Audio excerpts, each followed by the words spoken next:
Hey guys, welcome back to the Kool-Aid Podcast. Welcome back to season 2, episode 159. Guys, on today's episode, we're going to be talking about Frenkie De Jong. We're going to be talking about his future or his potential exit from the club. But guys, before we get started in today's episode, remember, like, subscribe, and comment. Follow us on our social media platforms. Everything's at Kool-Aid Podcast on Twitter, on TikTok, and on Twitter. But guys, let's jump right into the episode. Frenkie De Jong to Manchester City. Is this happening?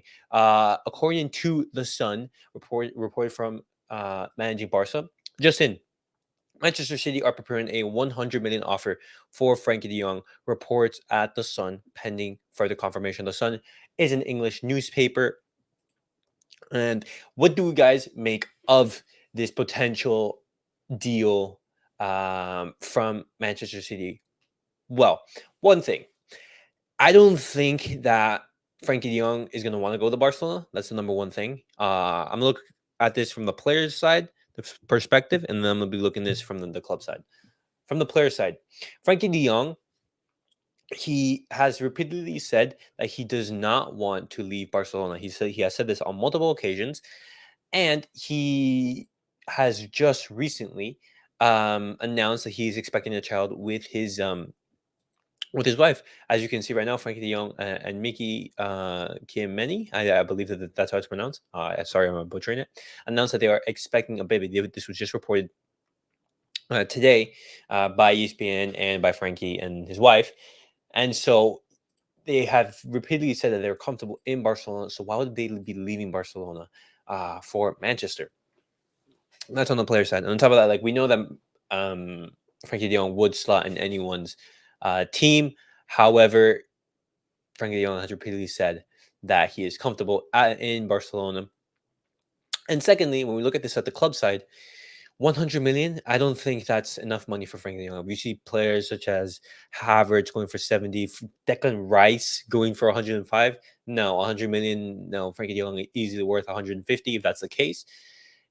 Secondly, we are not going to be having just 100 million for Frenkie De Jong. Just money for player. We're going to have to spend the same amount of money to replace him. If we're struggling to replace Busquets, imagine how we're going to be struggling when we have to replace both Frenkie De Jong and Busquets. It doesn't make sense. Yes, we'll have that money, but we're going to have to spend that money to sign a player of his ilk. And there are no other players that Barcelona can go for without spending the 100 million in total. For example, if Barcelona want to replace Frenkie De Jong, you would be thinking Bayern Munich, for example. Bayern Munich, Kimmich.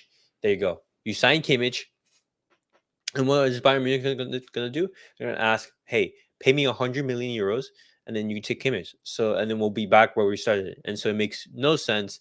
Secondly, the Sun isn't a accurate and reliable source of information.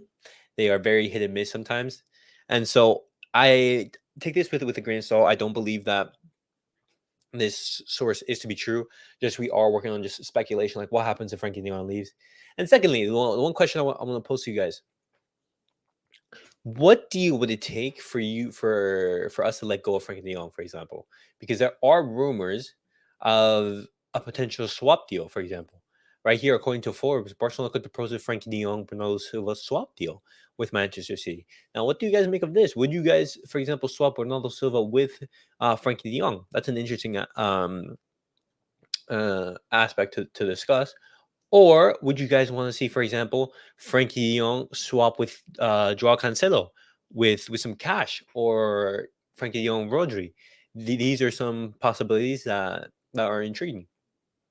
The only one that I would think would make sense is, for example, is Frenkie De Jong Rodri, because both of them are very similar players. Rodri is more of a CDM than Frenkie De Jong. Frenkie De Jong is more of a ball carrier. But a potential, for example, of Frenkie De Jong for Cancelo, maybe plus like 30 million, something like that. That can go a long way. We solve our right back problems. We have 30 million. We can spend that on a CDM and on Arda Güler and Vitor Roque. And so that's a possibility. I'm just throwing that out there, guys. I'm not saying it's viable. Just those are options. But I doubt that Frenkie De Jong is going to be leaving, especially after these words from President Laporta. Last year, we had an 100 million offer for Frenkie De Jong, and we did well in not selling him. There are players that shouldn't be on the market. Both the player and the club don't want him to leave, and so it would for Frenkie De Jong to leave, we would need to require a humongous fee, or for a player that we desperately need to come our way. But guys, that was it for tonight's episode. I want to congratulate Frenkie De Jong um, on his expecting child. He's expecting a baby. I want to congratulate him on that. And secondly, guys, what do you make of Frenkie De Jong Frenkie De Jong to Manchester City? Is that a viable option? Would you guys want Frenkie De Jong to be leaving the club, or would you guys want him to stay? I want him to stay. I don't see him leaving. Just however, it would require a huge amount of money or a very valuable player to be coming our way. But guys, that was it for tonight's episode. Remember, like, subscribe, and comment. We'll see you guys all on the next episode. Peace.